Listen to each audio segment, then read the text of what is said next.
সফলতার গল্প শুনতে সবাই পছন্দ করে, কিন্তু এই যে গল্প বলছি সফলতার, এই গল্পটি কি শুধুই গল্প? এই গল্পটি আসলে একটি লম্বা জার্নি, এবং সেই জার্নিতে আছে অনেক শ্রম, অনেক ত্যাগ এবং তিতিক্ষা। সুপ্রিয় দর্শক, আজ আমরা এমনই একটি সফলতার গল্প শুনব। গল্পটি মাদকাসক্তির চিকিৎসা নিয়ে। আমরা এই প্রমিসেস জানতে চাই এই প্ল্যাটফর্মে আসলে মাদকাসক্তি নিয়ে অনেক কথা বলি এবং আরও বলবো। আজ এমনই একটি গল্প নিয়ে এসেছি আমরা, মাদকাসক্তির চিকিৎসার একটি সফলতার গল্প বলবেন আইমান রশিদ। সঙ্গে আছেন আমাদের আইমান রশিদ, তিনি একজন অ্যাডিকশন প্রফেশনাল এবং তার যে সফলতার এই যাত্রা তাতে খুব ক্লোজলি সহযোগী হিসেবে ছিলেন সাইরাজ মেহেদি রিঙ্কু। তিনি আছেন প্রমিসেস মেডিকেলের সাথে অ্যাডিকশন কাউন্সিলর হিসেবে। দুজনকে স্বাগতম আমাদের স্টুডিওতে। কেমন আছেন? ভালো আছি আপু, আপনি কেমন আছেন? আমি ভালো আছি। রিঙ্কু ভাই, আপনাকে আমরা অনেক পেয়েছি, আজকে আমরা আইমানকে প্রথম পেয়েছি, তো আমি আইমানের কাছ থেকে আজকে শুরু করি, কি বলেন?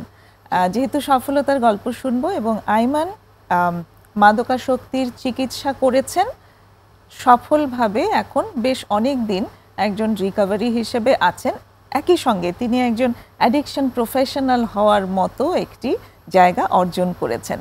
সো অনেক অনেক অভিনন্দন আইমানকে এই জার্নিতে সফল হওয়ার জন্য এবং আজকে আমাদের এখানে আসবার জন্য। তো আইমানের কাছে প্রথম প্রশ্নটি হচ্ছে, কেমন ছিল এই যাত্রাটি? থ্যাংক ইউ নুসরাত আপু, আমাকে শোতে ইনভাইট করার জন্য। আমি খুবই গ্রেটফুল দ্যাট আপনি এবং রিঙ্কু ভাই, আপনাদের সাথে আমি একটা গেস্ট হিসেবে ইনভাইটেড, সিন্স আপনারা দুইজনে আমার রিকভারি জার্নি অনেক কাছের থেকে দেখেছেন। আমার ইউজিং শুরু হয় ক্লাস 8 থেকে। আমি যখন স্কুলে থাকি ফ্রেন্ডদের সাথে, শুরু হয় কিউরিওসিটির থেকে। অ্যাকচুয়ালি আমাদের স্কুলে যারা সিনিয়র ছিল ওদেরকে দেখতাম যে ওরা ওই টাইমে, তো ওই শুরু হয় আমার গাঁজা দিয়ে। সো দেখতাম যে ওরা খায়টায়, সো এটা আমাদের খুব কুল মনে হইতো। আমরাও খুব বড় হইতে চাইতাম, ওরকম কুল হইতে চাইতাম বড় ভাইদের মতো। সো ওইভাবেই শুরু করা হয়। বাট খুব তাড়াতাড়ি জিনিসটা আমার ডিজিজটা প্রোগ্রেস করে। আমার ফ্রেন্ডস যারা ছিল অনেকজনেরটা করে না, বাট ফর সাম রিজন আমারটা প্রোগ্রেস করে। মেবি আমার একটা অ্যাডিকটিভ পার্সোনালিটি আছে, এর জন্য আমি যখনই যেটা করি আমি কিছু মডারেশনে করতে পারি না। আমার সব কিছুই হ্যাজ টু বি এক্সেস। এটা যদি এডুকেশনের দিক থেকে আসে, এটা যদি স্পোর্টসের দিক থেকে আসে, যেটাই আমি করি আমি এটা মডারেশনে পারি না। সো আমার ড্রাগসের জিনিসটা ওয়াজ দ্য সেম থিং।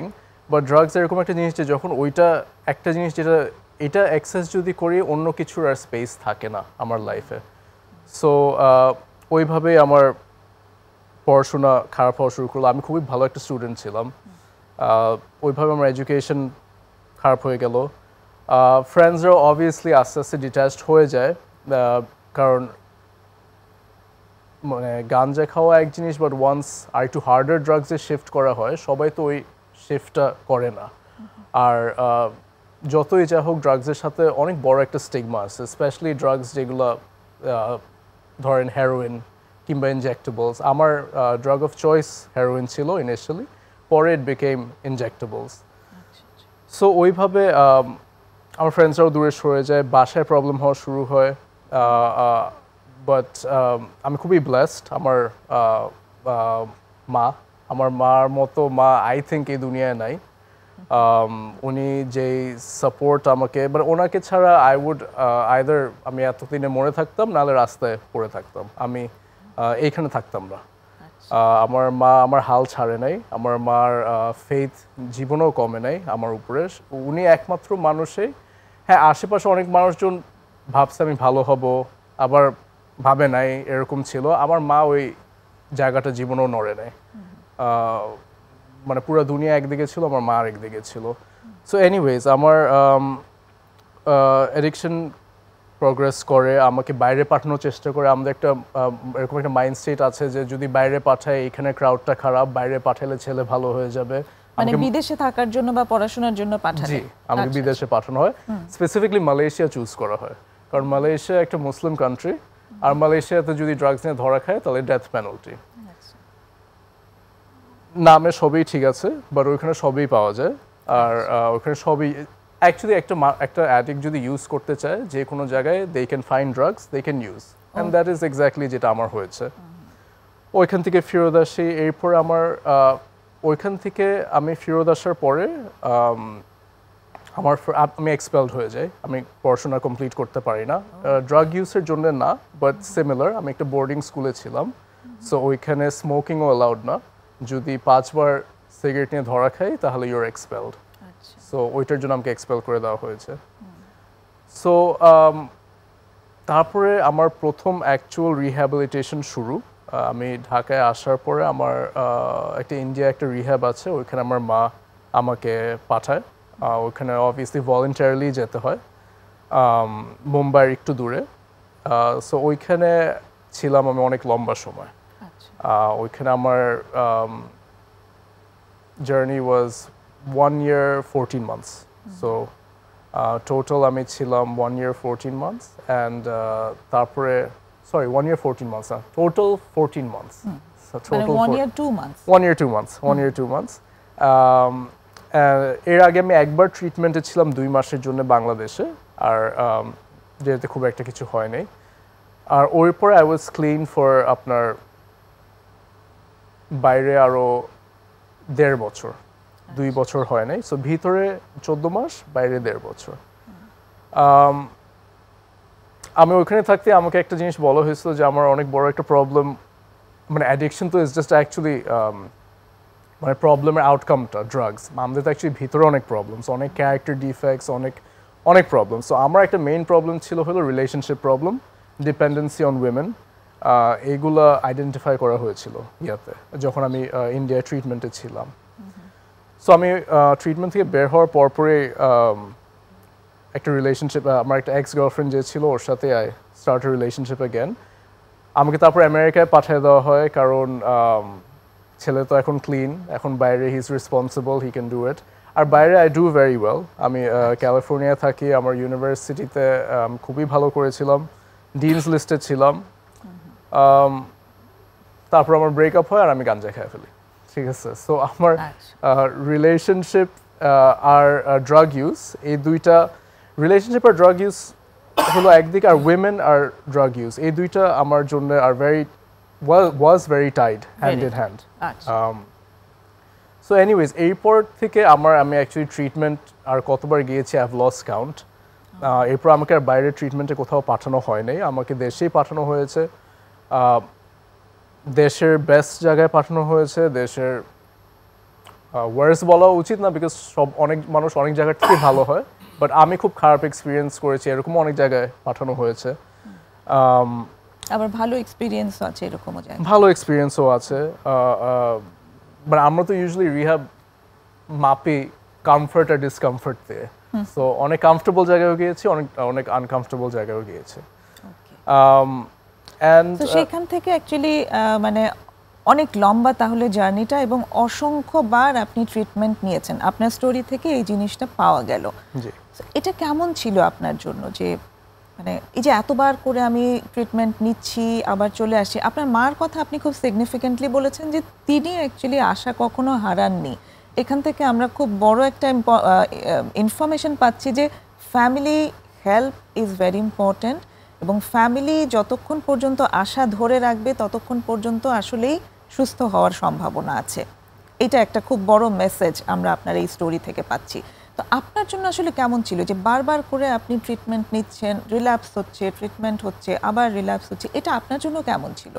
আমার জন্য এটা পুরো প্রসেসটাই ছিল যে একটা খাঁচার ভিতরে আমি বন্দি। কারণ এটা একটা, আমি আপনাকে একটা মানে বলি, যেটা বেশিরভাগ মানুষদের, অ্যাটলিস্ট আমার পিয়ার্সদের বেশিরভাগ একটা আউটলুক যেটা ছিল, যখন আমি এটা রিহ্যাবে যেতাম, আমি যে শুধু আচ্ছা ভাই আপনার এটা কয়বার হইলো, হ্যাঁ, আমি বলতাম 10, 12, 15 এরকম। ওনাদের রিপ্লাই থাকতো যে ও তাহলে তো আপনার জন্য এটা কোনো ব্যাপার না। বাট ফ্রম পার্সোনাল এক্সপিরিয়েন্স আমি যেটা বলি, প্রত্যেকবার যে আমি যাই আমার জন্য ওইটা ততটুকু হার্ডার হয়, কারণ আমার ভিতরে এটা মনে হয় যে আবার পারলাম না, আবার ঢুকলাম, আবার প্রসেসটা শুরু, because that is what it is. প্রত্যেকবার guilt, feeling of failure, shame, frustration, shame.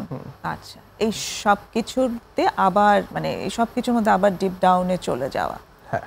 ওকে, একটা ছোট্ট বিরতির সময় হয়ে এসছে। আসলে আমি রিঙ্কু ভাইয়ের কাছে একটুখানি আসতে চাই, জাস্ট প্রশ্নটা রেখে আমি যাব যে এই যে আইম্যানের যে একটা লম্বা জার্নি, তার বেশ অনেকটা অংশে আপনি ওর সাথে ছিলেন। সো বিরতি থেকে ফিরে অ্যাকচুয়ালি আপনার কাছে শুনতে চাই যে এই জার্নিতে আপনি কেমনভাবে ওর সঙ্গে ছিলেন এবং আপনি কেমনভাবে দেখেছেন। ওর কাছ থেকে ওরটা শুনেছি, কিন্তু আপনার দৃষ্টিতে এটা কেমন ছিল সেটা আপনার কাছে জানতে চাইবো। তো একটা ছোট বিরতি নিয়ে ফিরবো এখনই। প্রিয় দর্শক, সঙ্গে থাকুন, আমরা আইমান রশিদের গল্প শুনছি আজকে। বিরতির পর ফিরে এসে আবার শুনব।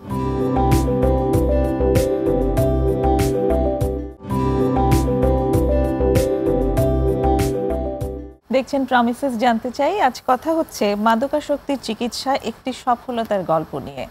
সঙ্গে আছেন সাইরাজ মেহেদি রিঙ্কু এবং আইমান রশিদ।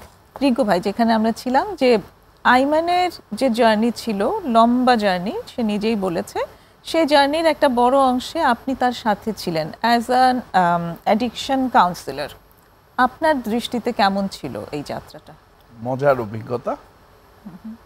আমি স্টিল এখন পর্যন্ত আমার চোখের সামনে ভাসে ওর সাথে আমার প্রথম কনভারসেশন কোনো একটা রুমের মধ্যে 803-এ, আমরা 803-এ বসা ছিলাম, মানে এটা আমি আরও বুঝতেছি।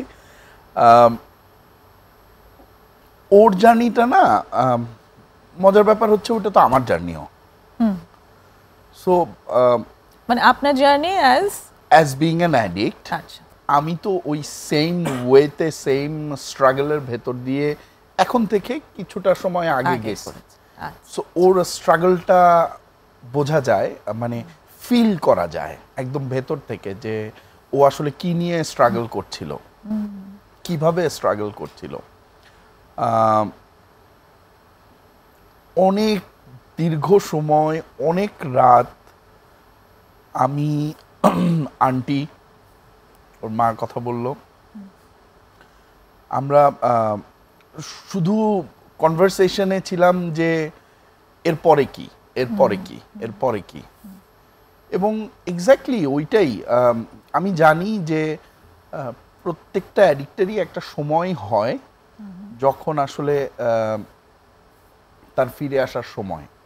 কারণ ওই ওই নেশার যে পিরিয়ডটা, এটা তো এক ধরনের ফান। ওই ফানটা কোনো অ্যাডিক্টই ছাড়তে চায় না।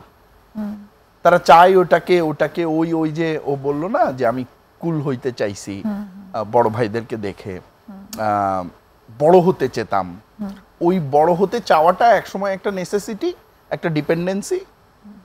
আর এটা তো আমাদের হিউজ একটা ক্যারেক্টার ডিফেক্টস, যেগুলা আমাদের অরিজিনাল ক্যারেক্টার ডিফেক্টসগুলোকে সাপ্রেস করার জন্য এই ড্রাগসের জুড়ি মেলা ভার। কারণ এটা দিয়েই আমি ওগুলাকে ঢেকে রাখতাম এবং আমি মনে করতাম যে আসলে আমার কোনো প্রবলেম নেই, আমার কোনো ডিফেক্টস নেই। ওর ক্ষেত্রেও এক্স্যাক্টলি তো তাই।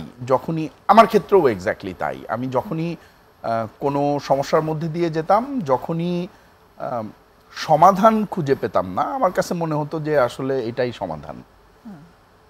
তারপরে ওর দাঁড়ানোটা চমৎকার। আমি বরং ওর স্ট্রাগলটা কতবার ট্রাই করলো, কতবার পারলো না, কতবার শেমের মধ্যে দিয়ে গেল, এটার থেকে ও যখন থেকে দাঁড়ালো, এটা আমার কাছে আরো চমৎকার। ওই গল্পটা একটু শুনি। এই গল্পটা মজার। এই গল্পটা হচ্ছে যে আজীবন ওর আশেপাশে লোকজন ছিল, আমরা ছিলাম, কিন্তু ও যখন দাঁড়ালো তখন ওর আশেপাশে কেউ ছিল না। হি ওয়াজ অল বাই হিমসেলফ। এবং ও নিজে থেকে করলো জিনিসটা। এইটা ওয়াজ দ্য পয়েন্ট। মানে ওইটা চমৎকার ছিল। সব সময় আশেপাশে ছিলাম, কিন্তু আমি, ওর মা বা আরো আমাদের কিছু বন্ধু বান্ধব যারা সবসময় ওর জন্য হেল্পের ওই জায়গাটা সবসময় ছিল। কিন্তু যখন ও ঘুরে দাঁড়ালো নিজে থেকে, থাকে না ওই ফিলিংটার জায়গাটা, যেখানে সে মানে ওকে ডান, আম ডান, ওর ওই আম ডান ফিলিংটার পরে he did it all by himself, একদম একা। অবভিয়াসলি প্রসেসের মধ্যে দিয়ে যে একা, বাট ওই জায়গাটাই মানে আমরা তো একটু টেনশনে ছিলামই যে এই জায়গাটাও তো আগে দেখছি, তো তাহলে আসলে এক সপ্তাহ পরে কি, এক মাস পরে কি। মনে আছে একদিন জিজ্ঞেস করতেছিলাম, আমি আন্টি একসাথে বসা, ও ড্রয়িং রুমে বসা, কি প্ল্যান? তো বললো 1 মাসের প্ল্যান। সো মানে 1 মাস ক্লিন থাকবে এটা প্ল্যান? 1 মাসের প্ল্যান, হ্যাঁ 1 মাস ক্লিন থাকবে, তারপরে দেখতেছি। সো ওই 1 মাসটা এখনো চলতেছে আলহামদুলিল্লাহ। মানে It's been almost 2 years extended. আচ্ছা আচ্ছা, 1 মাস বেড়ে বেড়ে এখন 2 বছর হয়েছে কাছাকাছি। বাহ। সো হ্যাঁ, এটা তো জার্নিটা তো মজার, জার্নিটা ওর সাকসেসের, জার্নিটা আমাদের খুশির। জার্নিটা আসলে খুশির, আমাদের খুশির, আর বাকি যা করতে হয়েছে ও নিজেই করেছে। ডেফিনেটলি। তো আবার তাহলে একটু আইম্যানের কাছে আসি। তো এবার একটু জানতে চাই যেটা, সেটা হচ্ছে যে এই অ্যাডিকশন জার্নিতে, মানে রিকভারির জার্নিতে কি আপনাকে সবচেয়ে বেশি সাহায্য করেছে? কথাটা একটু স্পিরিচুয়াল হয়ে যাবে, but very helpful for me was আমার অনেস্টি উইথ মাই গড। আমি যাকে আমার গড অফ মাই আন্ডারস্ট্যান্ডিং, যে আমার honesty with him was my biggest help. আমি অ্যাকচুয়ালি যেটা একটু রিঙ্কু ভাই বলতেছিল যে এইবার যখন আমি ঘুরে দাঁড়াই, কেউ, ইটস নট লাইক যে কেউ ছিল না, সবাই ছিল, বাট সবাই ব্যাকগ্রাউন্ডে ছিল। আগে যেরকম মানে রিঙ্কু ভাই, আমার মা সারাক্ষণ আমার কাছে আসতো, বসতো, অনেক খবর নিত, ওইটা আর ছিল না, বাট আমি জানতাম ওরা ছিল। হ্যাঁ, মানে এটা কি আপনি নিজে থেকেই এই জায়গাটা থেকে বেরিয়ে এসেছিলেন যে কাউকে মানে এবার আপনি নিজেই করতে চান, নাকি ওটা এমনি এমনি কমে গেছিল? মানে ওনারাও তো মানুষ, ওনাদেরও তো একটু ব্রেক দরকার হয়। আচ্ছা, আমি তো প্রত্যেক মাসে মাসে রিল্যাপস করতাম, আর আমার রিল্যাপসগুলো বেশ ভয়ানক ছিল, হসপিটাল যেতে হতো, ওনাদেরও তো একটা স্ট্রেস আছে। সো মেবি ওই টাইমটা ওনারা একটু ব্রেক নিছিল, একটু ব্যাকগ্রাউন্ডে আছে, ঠিক আছে, মানে ছেলে বেঁচে আছে, থাকুক, আমরাও একটু মানে দূরের থেকে একটু দেখি, দোয়া করি, হোয়াট এভার। সো আমার মনে আছে আমি যখন লাস্ট টাইম আমার রিল্যাপস, আমি যখন হসপিটালে ছিলাম, তখন আমাকে ওইবারও নিয়ে আসে হলো রিঙ্কু ভাই আর আমাদের একটা ফেলো, ওরা আমাকে যাই নিয়ে আসে। হসপিটালে থাকার 3 দিনে আমি, আমার পার্টনার যে সে আসছিল, আর ও যাওয়ার পরে আমার মা আসছিল, মা যাওয়ার পর আমার খুব খারাপ লাগছিল। কেন লাগছিল জানি না, এরকম সিন আমার অসংখ্যবার হয়েছে যে আমি হসপিটালে আছি, আমার খুব খারাপ লাগছিল। আমি বাথরুমে গেলাম, সিগারেট খাইলাম, সিগারেট খেয়ে আমি অনেক কাঁদলাম, আর আমি জাস্ট আমার গড যেটা, আমি রিকোয়েস্ট করলাম যে প্লিজ আমাকে এই ফিলিংটার থেকে জাস্ট বাঁচাও। আচ্ছা, এই ফিলিং অফ হেল্পলেসনেস, এই ফিলিং অফ রেপিটেশন, বারবার খাচ্ছি, আসছি, হসপিটাল যাচ্ছি, মা কষ্ট পাইতেছে, মা আসতেছে, মা কাঁদতেছে, আমি কষ্ট পাইতেছি, এই ফিলিংটার থেকে আমাকে জাস্ট বাঁচাও, আমি আর এটা চাই না। মেবি এই কনভারসেশনটা আমার আরও অনেকবার হয়েছে উইথ মাই গড, কিন্তু মেবি অনেস্টলি হয় নাই। এবার অনেস্টলি হয়েছে। ওই দিন থেকে আজ পর্যন্ত সবচেয়ে বিগেস্ট ডিফারেন্স যেটা আমার লাইফে হইলো, আমার অবসেশন ইউজ করার জন্য একটা অবসেশন যেটা থাকে ভিতরে, আর্জ না, জাস্ট মাথার ভিতরে মেন্টালি যেটা থাকে, ওই দিন থেকে আজ পর্যন্ত আমার একদিনও মাথায় আসে নাই আমার। বাট এটা শুধু না যে ওই কনভারসেশনের জন্য সব ঠিক হয়ে গেছে, ওই কনভারসেশন ওয়াজ দ্য স্টার্টিং আর সবচেয়ে বিগেস্ট হেল্প আমার জন্য। এরপরে আমার অ্যাকশন, যা মানে রিকভারিতে থাকার জন্য অ্যাকশন আর এফর্ট ছাড়া নট পসিবল। কি অ্যাকশন ছিল? ডিফারেন্ট মানুষের ডিফারেন্ট থাকে। আর আমারটা ওয়াজ মিটিংয়ে যাওয়া। আমার একটা সেলফ হেল্প গ্রুপ আছে, আমি মিটিংয়ে যেতাম।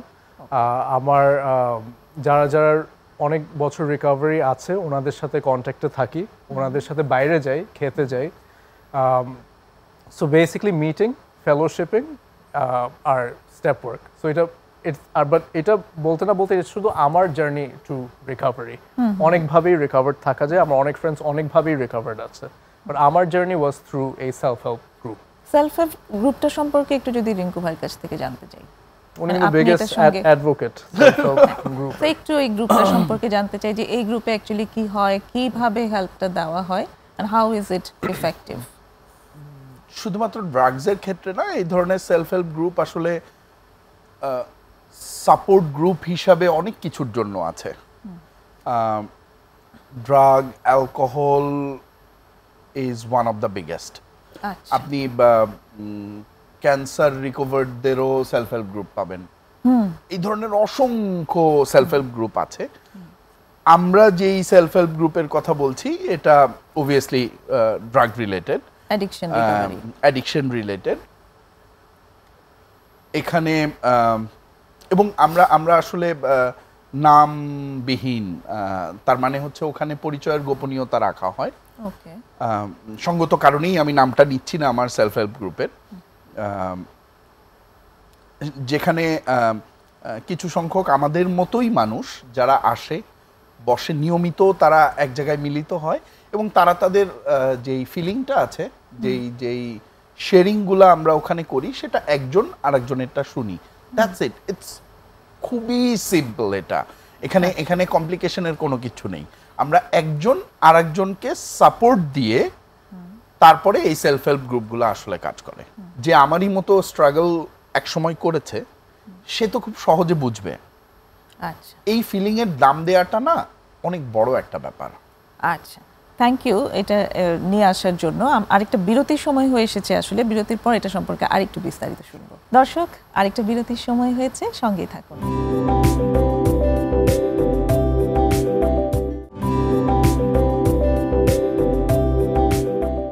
ছোট্ট বিরতি নিয়ে ফিরে এসেছি প্রমিসেস জানতে চাইয়ে। আজ কথা হচ্ছে শায়রাজ মেহেদী রিঙ্কু এবং আইমান রশিদের সাথে মাদকাসক্তির চিকিৎসা একটি সফলতার গল্প, এই বিষয়ের উপর। আপনি বলছিলেন যে ড্রাগ অ্যাডিকশনের ট্রিটমেন্টের জন্য অ্যাকচুয়ালি রিহ্যাবিলিটেশন একটা প্রধান মানে প্রথম মাধ্যম, এবং তারপর গ্রুপ থেরাপি, খুব মানে টার্মটা আপনি বলেননি, এরপরে হচ্ছে যে সেলফ হেল্প গ্রুপগুলো যেগুলো আছে সেগুলো অ্যাকচুয়ালি গ্রুপ থেরাপি প্রোভাইড করে, রাইট? আমরা যেই সেলফ হেল্প গ্রুপের কথা বলছি না, বিরতিতে যাওয়ার আগে যেটা নিয়ে কথা হচ্ছিল, এটা পৃথিবীর সবথেকে বড় সাকসেসফুল একটা সেলফ হেল্প গ্রুপ এবং সর্বোচ্চ সংখ্যক রিকভারিং অ্যাডিক্ট এই সেলফ হেল্প গ্রুপের সদস্য, যেমন আমিও, সেও।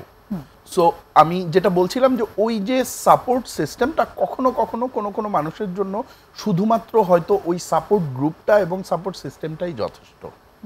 কখনো কখনো কোনো হার্ডকোর অ্যাডিক্টের জন্য একটা ইনহাউস ট্রিটমেন্ট নেওয়াটা খুব জরুরি। যেমন আমার নিজেরও দরকার ছিল একটা ইনহাউস ট্রিটমেন্ট। আমি এই সাপোর্ট গ্রুপে জয়েন করি আমার ট্রিটমেন্টের পরে।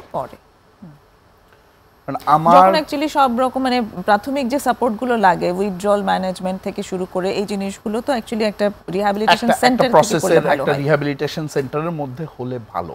আমি এটা বলছি না যে ও, যেমন ও খুব সুন্দর করে বলল যে ওর জন্য ওটা ছিল ওয়াজ দ্য ওয়ে।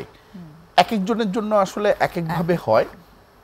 বেশিরভাগ ক্ষেত্রে, বিশেষ করে এখন যেই ধরনের ড্রাগস বাজারে অ্যাভেলেবল, এগুলোর জন্য হসপিটালাইজেশন, একটা ডিটক্সের মধ্যে দিয়ে যাওয়াটা খুব জরুরি। মানে উইথড্রলটা ভয়ঙ্কর হয়। এখন আমরা খুব কাছের থেকে যখন দেখি তখন প্রাইমারি উইথড্রলটা খুব বাজে। সো ওইটার ম্যানেজমেন্টের জন্য একটা ডিটক্সিফিকেশনের মধ্যে দিয়ে যাওয়া, এবং হ্যাঁ, ডিটক্স পরবর্তী রিহ্যাবিলিটেশন ফর আ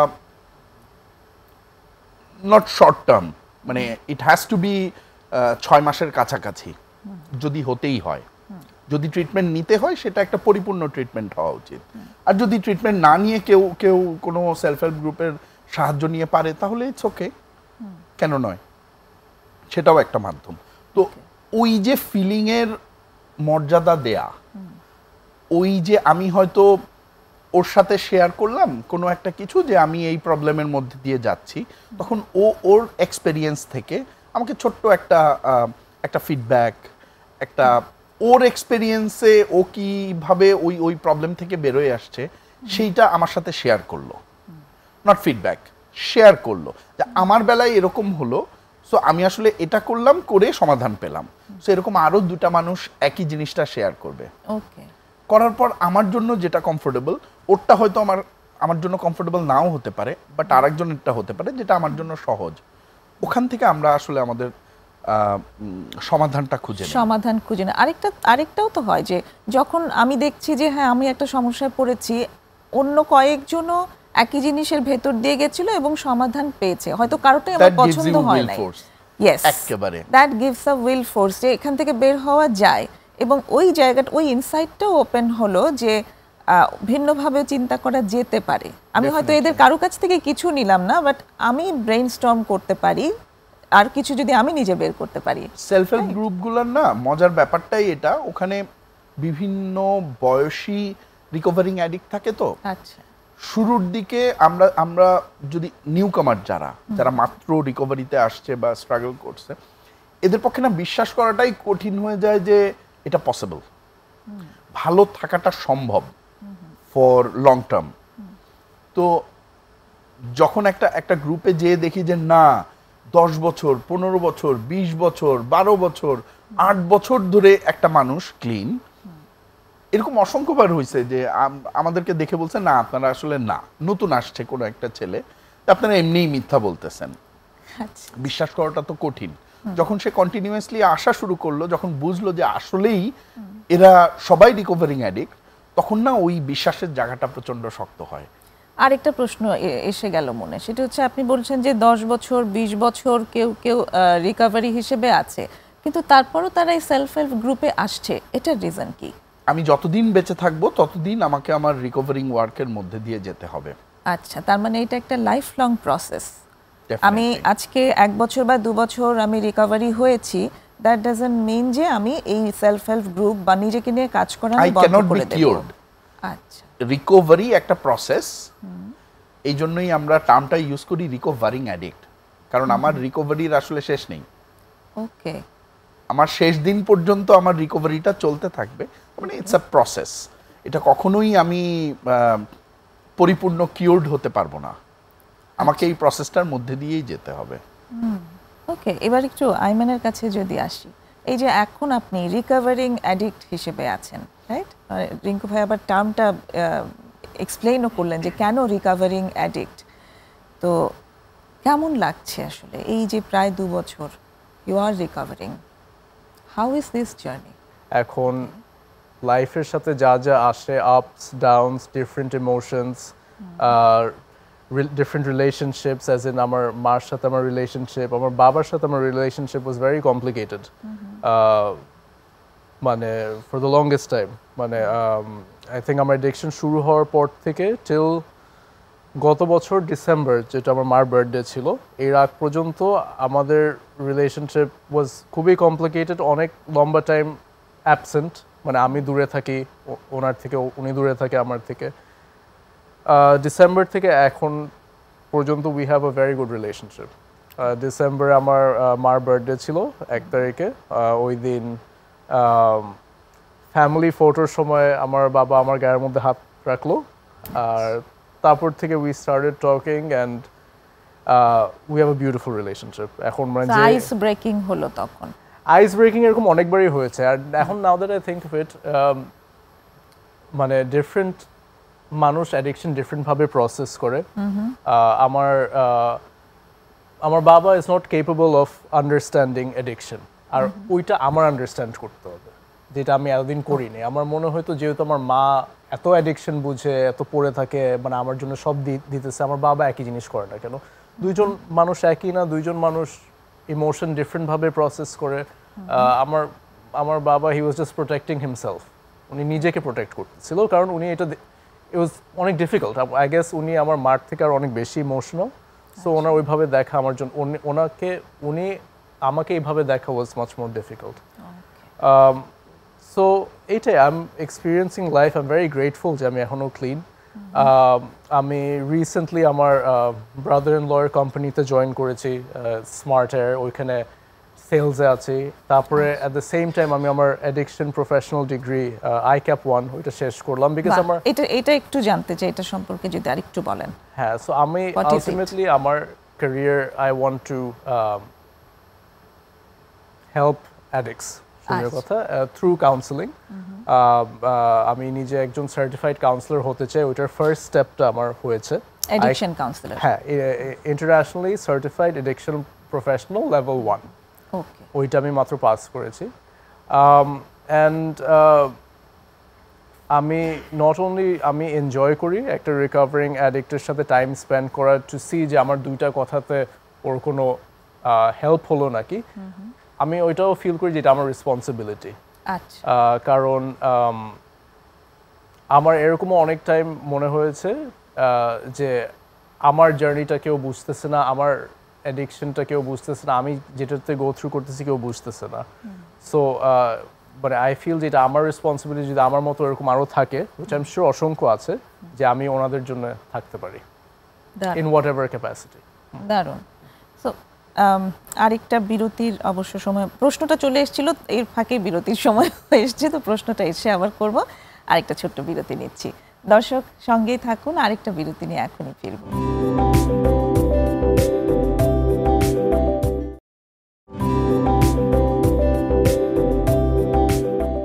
চলছে প্রমিসেস জানতে চাই। আজ দেখছেন মাদকাসক্তির চিকিৎসা একটি সফলতার গল্প।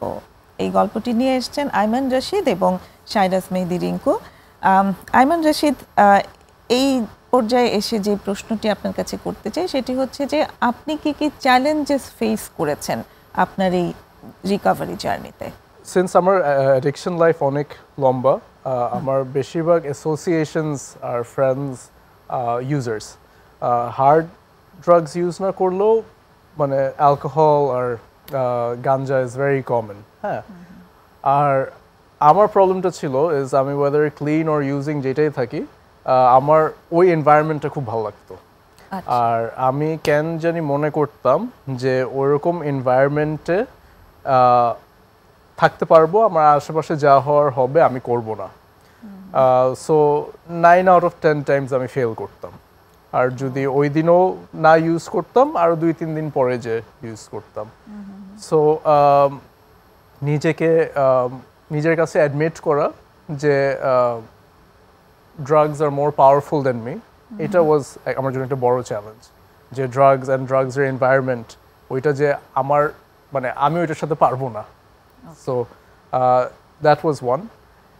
মানে আমাকে আসলে ড্রাগসের এনভায়রনমেন্টের কাছাকাছি যাওয়া যাবে না, ওখান থেকে দূরে থাকতে হবে, দিস ইজ দ্য মেসেজ।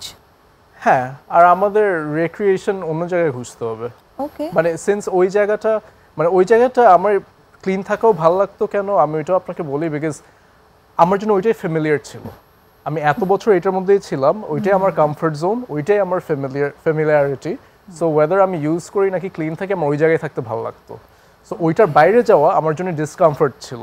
আমার প্যারেন্টসের সাথে টাইম স্পেন্ড করা ওয়াজ নট কমফর্টেবল। আমার ফ্রেন্ডসদের সাথে মুভি দেখতে যাওয়া ক্লিন হিসাবে ওয়াজ নট কমফর্টেবল।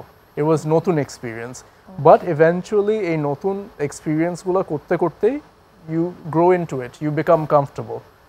আচ্ছা, তো তাহলে এই নতুন এক্সপিরিয়েন্সগুলোকে আপনি পরে অ্যালাউ করেছেন নিজেকে? হ্যাঁ, আমার নিজেকে অ্যালাউ করতে হয়েছে যে এটা আমার এক্সপিরিয়েন্স করতে হবে, কিছুদিন করে দেখি, যদি ভালো লাগে তাহলে তো লাগলোই, না লাগলে তো এগুলো তো কোথাও যাচ্ছে না, এগুলো তো আছে। অ্যান্ড ইভেনচুয়ালি লাগে, বিকজ আস্তে আস্তে মানে ওই ওয়ার্ল্ডের সাথে আর কিছু কমন পাওয়া যায় না এখন। মানে 2 years ডাউন দ্য লাইন, মানে ওই almost 2 years, next month 2 years হবে, মানে আমার মানে this is the happiest I've been. মানে আমার ইভেন মানে গ্রেটেস্ট হাইয়ের থেকেও I am happier right now. আর এটা আমি এক্সাজারেট করে বলতেছি না, অনেকজন ভাববে এটা এক্সাজারেশন, অনেক অ্যাডিক্টস যারা হু আর ইউজিং রাইট নাও ভাববে এটা সত্যি না, but it is true, that is how I feel. I am very much at peace, যেটা আমার ছিল না। আমি অনেক হাই হয়েছি, অনেক লো হয়েছি, বাট এই শান্তিটা আমার আগে ছিল না, যেটা এখন আছে। বাহ, দারুণ। আমি আপনাকে অনেক অ্যাপ্রিসিয়েট করতে চাই আইমান, যে আপনি আপনার এই ব্যাপারগুলো নিয়ে যে আজকে স্টুডিও সেটে এসে কথা বলতে পেরেছেন, এটা ভীষণ সাহসের একটা ব্যাপার। তো আপনি এতটা সাহস দেখাচ্ছেন, এবং অত সাহস রাখেন বলেই আসলে 2 বছর এই যে আপনি সোবার আছেন, অনেক অনেক অভিনন্দন আপনাকে। Thank you. এবার আমি একটু রিঙ্কু ভাই আপনার কাছে আসতে চাই চিকিৎসা প্রসিডিওর সম্পর্কে। আপনি তো প্রমিসেস মেডিকেলের সাথে আছেন অ্যাডিকশন কাউন্সিলর হিসেবে, তো এই রিকভারি জার্নিতে আমরা একটু প্রমিসেসের ভূমিকাটা জানতে চাই ছোট্ট করে আপনার কাছ থেকে। আমাদের ট্রিটমেন্ট প্রসিডিউরটা তো মোরালেস সবসময়ই বলি যখনই আসি। অবভিয়াসলি একটা ইউজিং অ্যাডিক্ট যখন সর্বপ্রথম অ্যাডমিট হয়, 2টা উপায়ে হয়, ভলেন্টারি ইনভলেন্টারি। ভলেন্টারি যদি হয় না, যদি আমরা ওয়াক ইন পেশেন্ট বলি, তাহলে সব কিছু খুব সহজ হয়ে যায় ওদের জন্য। স্টেপ 1টা খুব ইজিয়ার, মানে ওরা তো মেনেই নিল, তাই তো আসলো। এই মেনে নেওয়াটা আসলে খুব জরুরি যে আই নিড হেল্প।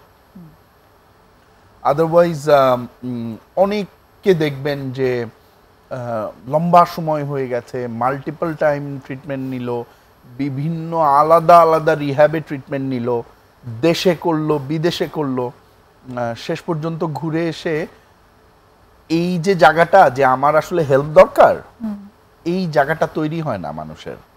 সো যে আসলে একজন ওয়াকিং পেশেন্ট, সে ওই মেন্টাল স্টেটটা তৈরি করে নেয় নিজের মধ্যে যে I need help. Detoxification, rehabilitation কি আসলে, মানে আমার আমার আমার যে আচরণ সেটার পুনরস্থাপন, বিহেভিয়ারের, আমি তো পুনর্বাসন বলে আর কি, পুনর্বাসন। আমি তো বাই বর্ন আসলে অ্যাডিক্ট ছিলাম না। আমি আমার ড্রাগের কারণে আমার যেই আচরণগত পরিবর্তন, সেগুলো তো কিছুটা সময়ে তৈরি হলো। আমি শুরু থেকেই এরকম ছিলাম না। ধীরে ধীরে ধীরে ধীরে ধীরে আমার ইউজিং যত বাড়লো, আমার আচরণ ততটা চেঞ্জ হতে থাকলো। সো আমি যা ছিলাম একটা নিউবর্ন বেবি হিসেবে, সেই জায়গাটাই আমাকে আমার অভ্যাসগুলোকে আবার পুনর্বাসন করা, আবার পুনরস্থাপন করাই তো আসলে রিহ্যাবিলিটেশন। আমাদের প্রসেসটা এক্স্যাক্টলি ওইটা, একটা রিকভারিং, একটা ইউজিং অ্যাডিক্টকে আমরা আসলে ওই বেবি পর্যায়ে নিয়ে যাওয়াটা হচ্ছে আমাদের টার্গেট, যেন সে আসলে আবার নতুন একটা ফুলের কুড়ির মতো আবার নতুন করে শুরু করতে পারে, রাইট? সো প্রমিসেস মেডিকেলের ওইটাই সর্বোচ্চ ট্রাই থাকে। আচ্ছা, তো তার মানে প্রমিসেসের ট্রিটমেন্ট প্রসিডিওরে যে যিনি ক্লায়েন্ট হিসেবে, পেশেন্ট হিসেবে আসছেন, শুধু তিনি ট্রিটেড হন না, তার ফ্যামিলিও অ্যাকচুয়ালি ইনক্লুডেড হন, এবং এটা একটা ইনক্লুসিভ ট্রিটমেন্ট। ডেফিনেটলি। আচ্ছা, এখানে আর মানে এই যে 6 মাসের কথা বলেছেন, যে 6 মাস অন্তত সেখানে টাইম পিরিয়ড থাকে, এই 6 মাসে কি করা হয়? কারা কারা সেখানে ট্রিটমেন্টে মানে পার্টিসিপেট করেন? কারা কারা মানে স্টেক হোল্ডারদেরকে যদি বলেন, যে ডক্টর কারা কারা থাকেন? এটা তো ডিটক্স পিরিয়ড যেটা থাকে শুরুর দিকের, সেখানে শুধুমাত্র ওনার শারীরিক চিকিৎসাটাকেই আমরা দেখি, যেন প্রপার একটা ডিটক্সিফিকেশন হয়। আচ্ছা, একটা পেশেন্টের পেছনে আমাদের অ্যাট দ্য টপ একজন সাইকিয়াট্রিস্ট থাকেন, এরপরে সাইকোলজিস্ট আছেন, এরপরে আমরা অ্যাডিকশন কাউন্সিলররা আছি, পিয়ার কাউন্সিলর আছে, আর সার্বক্ষণিক ওখানে ডক্টররা থাকেন, যারা হয়তো ফিজিক্যাল ব্যাপারগুলো দেখেন। এবং মজার ব্যাপার হচ্ছে যে একটা রিহ্যাবিলিটেশনের ভেতরে একটা ছেলের প্রতিটা সেকেন্ড একটা ফ্যাক্ট, মানে ওর আসলে ও হয়তো দেখা যাচ্ছে ডক্টরের সামনে এক ধরনের আচরণ করছে, ও যখন খুব একা একা কোনো একটা ফ্রেন্ডের সাথে একটা রুমের মধ্যে, তখন ওর অ্যাকচুয়াল চেহারাটা বোঝা যায়, হ্যাঁ, যে ও আসলে কি। সো প্রতিটা মুহূর্ত আসলে ইম্পর্টেন্ট বোঝার আছে, যে আসলে ও ইজ হি ফেকিং, অথবা অ্যাকচুয়ালি ও চাচ্ছে। মানুষের খুব সামান্য আচরণ থেকে আসলে বোঝা যায়। তার মানে এই 6 মাস অ্যাকচুয়ালি ওই মানুষটি কমপ্লিট অবজারভেশনে থাকে, তাতে তার অরিজিনাল জায়গাটাই আসলে বের করে আনা সম্ভব হয়, and this is the way এই ট্রিটমেন্টটা আমাদের দেওয়া হয়। ডে লং প্রোগ্রাম, আমি যদি আমাদের প্রোগ্রামটার ব্যাপারে বলি, সেটা আমাদের আজকে আসলে সময়টাও শেষ, একেবারেই শেষ পর্যায়ে আছি। আমরা মনে হয় আরেকদিন সময় নিতে হবে তাহলে এই প্রোগ্রামটাকে আবার আরেকটু ইলাবোরেট করার জন্য। আমি দুজনকে অনেক ধন্যবাদ জানাচ্ছি আজকের অনুষ্ঠানে আসবার জন্য, এবং চমৎকারভাবে এই যে গল্পটি, মানে আইম্যানকে ধন্যবাদ জানাচ্ছি গল্পটি শেয়ার করার জন্য, আর রিঙ্কু ভাইকে তো সবসময় অনেক অনেক ধন্যবাদ বলতেই থাকি, কারণ উনি চমৎকার সব ইনফরমেশন শেয়ার করেন ওনার কাজের জায়গা থেকে। আজকে আমাদের অনুষ্ঠান এখানেই শেষ করতে হচ্ছে। প্রিয় দর্শক, আশা করি আজকের এই আলোচনা আপনাদের জন্য হেল্পফুল ছিল। আশা করি আগামী পর্বেও আমাদের সাথে থাকবেন। ততক্ষণ পর্যন্ত সুস্থ থাকুন, ভালো থাকুন। খোদা হাফেজ।